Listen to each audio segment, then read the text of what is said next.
بسم اللہ الرحمن الرحیم۔ مسلسل 40 دن نمرود کے آتش قدح میں رہنے کے بعد حضرت ابراہیم علیہ السلام ملک شام کی طرف ہجرت فرما گئے۔ راستے میں ایک شہر خزائن الوجہ میں قیام کیا۔ ایک صبح آپ نے دیکھا سب لوگ محل کی طرف جا رہے ہیں۔ پوچھنے پر پتہ چلا کہ یہاں کی شہزادی نہایت خوبصورت ہے اور 7 ملکوں کے شہزادے اس کے لیے رشتہ لے کر آ رہے ہیں۔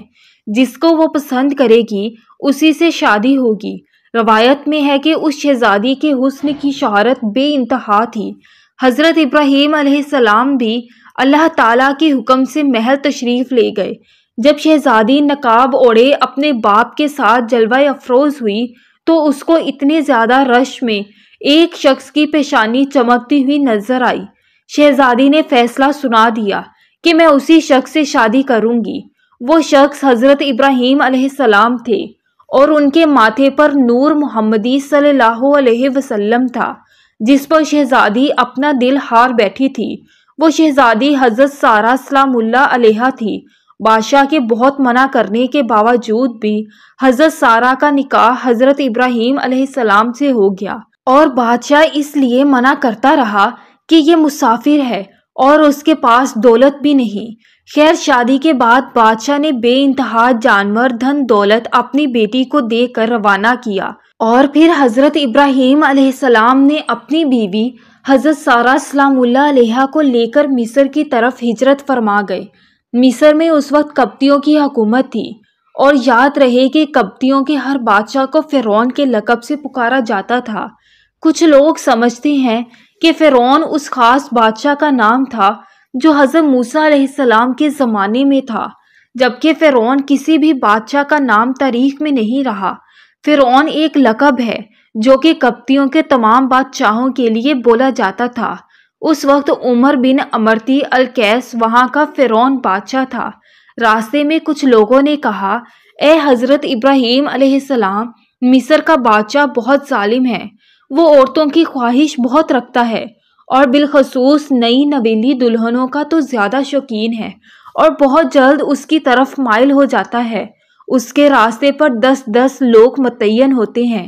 جو کوئی مال مصر لے جاتا ہے اس کو پکڑ کر اس سے اس کا مال وصول کر لیتے ہیں، اور اگر کوئی سوداگر عورت کو ساتھ لے کر جاتا ہے تو وہ اس عورت کو اس سے چھین لیتا ہے۔ یہ سن کر حضرت ابراہیم علیہ السلام بے حد پریشان ہوئے، کیونکہ وہ جانتے تھے کہ میری بیوی سارہ جیسا حسن اس پورے جہاں میں اس وقت نہیں ہے۔ لیکن خیر، یہ ہجرت اللہ تعالیٰ کے حکم سے تھی، اسی لیے آپ نے سفر جاری رکھا۔ ادھر دوسری طرف فرعون مصر کو پہلے ہی اطلاع مل چکی تھی کہ ایک آدمی انتہائی خوبصورت لڑکی کے ساتھ مصر کی طرف رواں دواں ہے۔ چنانچہ اس نے پہلے ہی اپنے فوجی دستے کو حکم دے رکھا تھا کہ جیسے ہی یہ لوگ مصر کی حدود میں داخل ہوں ان کو میرے پاس لے آنا۔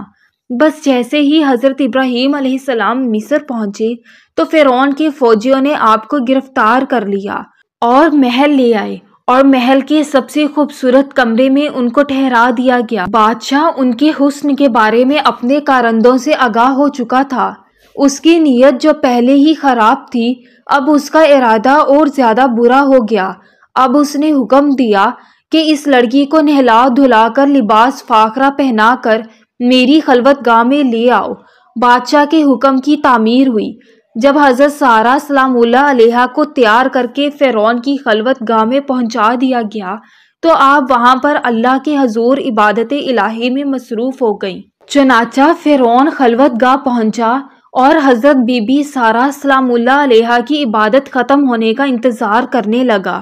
حدیث پاک کے الفاظ ہیں کہ حضرت بی بی سارہ سلام اللہ علیہا نے اللہ پاک سے یوں دعا کی، اے اللہ، اگر میں تجھ پر اور تیرے رسول ابراہیم علیہ السلام پر ایمان رکھتی ہوں، اور اگر میں نے اپنے شوہر کے سوا اپنی شرمگاہ کی حفاظت کی ہے تو تم مجھ پر ایک کافر کو مسلط نہ کر۔ اب حضرت سارہ سلام اللہ علیہا کوئی عام خاتون تو تھی نہیں۔ اللہ پر اعتماد، بھروسہ، عبادت میں خلوص اس خدا پرست خاتون کی دوسری صفتیں تھیں۔ اگرچہ آپ شادی سے پہلے بہت ہی مالدار خاتون تھیں، لیکن حضرت ابراہیم علیہ السلام سے شادی کے بعد بے پناہ مصیبتیں برداشت کیں اور اس راہ میں نہایت صبر و تحمل اور اللہ پر مکمل اعتماد کے ساتھ زندگی میں پیش آنے والی مشکلات کو سر کیا۔ اللہ نے آپ کی ہر دعا قبول فرمائی تھی۔ چنانچہ جب نماز پڑھ کر آپ کھڑی ہوئیں تو فرعون گندی نیت سے آگے بڑھنے لگا۔ حضرت سارہ پیچھے ہٹنے لگیں اور ٹھوکر کھا کر بستر پر جا گری۔ یہ دیکھ کر قبطیوں کا بادشاہ ہنس پڑا۔ بس اللہ تعالیٰ کا عذاب شروع ہو گیا اور اس کے پاؤں زمین میں دھنسنے لگے۔ یہ دیکھ کر بادشاہ کانپنے لگا اور معافی مانگنے لگا تو حضرت سارہ سلام اللہ علیہا نے اللہ کے حضور میں دعا کی کہ اے اللہ، اگر یہ مر گیا تو لوگ کہیں گے کہ سارہ نے مارا ہے۔ چنانچہ وہ پھر چھوٹ گیا۔ جیسے ہی زمین نے اس بادشاہ کو چھوڑا تو وہ دوبارہ سارہ سلام اللہ علیہا کی طرف بڑھا۔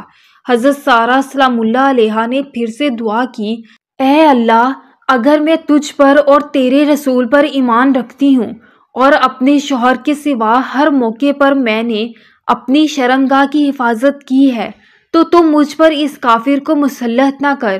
چنانچہ وہ پھر سے کانپا اور اس کے پاؤں زمین میں دھنس گئے۔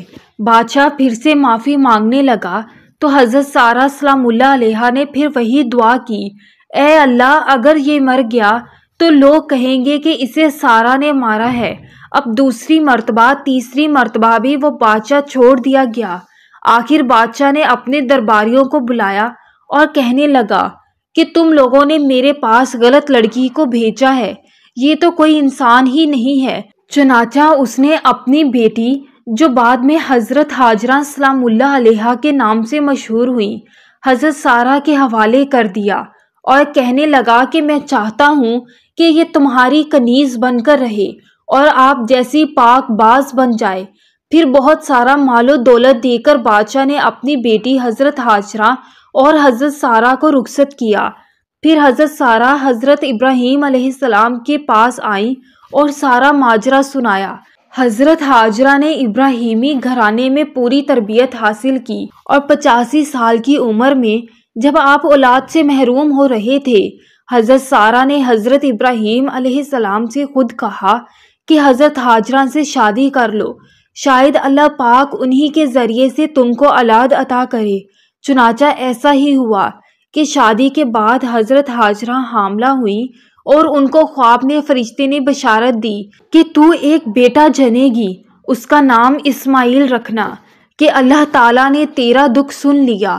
حضرت ابراہیم علیہ السلام کی عمر مبارک 100 برس اور آپ کی اہلیہ حضرت سارہ کی عمر 90 سال تھی جب ان کے ہاں حضرت اسحاق علیہ السلام پیدا ہوئے۔ ان دنوں حضرت ابراہیم علیہ السلام ملک شام میں رہائش پذیر تھے، جبکہ بڑے صاحبزادے حضرت اسماعیل علیہ السلام 14 سال سے مکہ مکرمہ میں اپنی والدہ حضرت ہاجرہ سلام اللہ علیہا کے ساتھ رہ رہے تھے۔ حضرت اسماعیل علیہ السلام کی نسل سے عرب کے تمام قبائل وجود میں آئے۔ حضرت اسماعیل علیہ السلام ہی کی اولاد میں ختم النبیین حضرت محمد مصطفیٰ صلی اللہ علیہ وسلم دنیا میں رونق افروز ہوئے، جبکہ حضرت اسحاق علیہ السلام سے حضرت یعقوب علیہ السلام پیدا ہوئے، جنہیں اسرائیل بھی کہا جاتا ہے، اور اسی لیے ان کی نسل کو بنی اسرائیل کہتے ہیں۔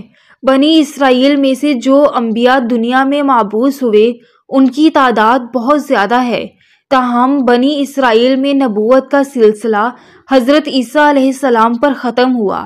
حضرت بی بی سارہ سلام اللہ علیہا کا انتقال 127 برس کی عمر میں ہوا اور حضرت ابراہیم علیہ السلام نے ان کی تدفین کنعان کی بستی ابرون میں کی۔